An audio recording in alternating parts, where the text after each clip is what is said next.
Hello, Matthew. How was skiing today? It was good, Denisa. Yeah? Yeah. So what was the hardest part and what was the most easiest part? I think the hardest part is always adjusting to a new ski guide, to somebody that I haven't worked with before.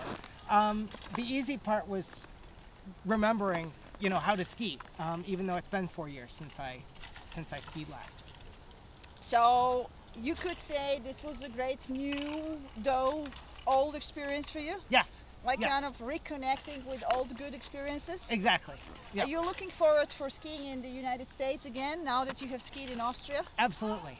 Well, I'm looking forward to ski with you in the United States. That's right. And That's for right. the end, what kind of emotional experience was this? Really good. I bet. I personally, as I was climbing up to get you over there to see your technique, I was so excited. This is the wonderful, wonderful, wonderful thing to do, to be here with you in this place. I'm looking forward for the next time. Yeah. Check us on YouTube and Facebook and Twitter. Bye. Bye.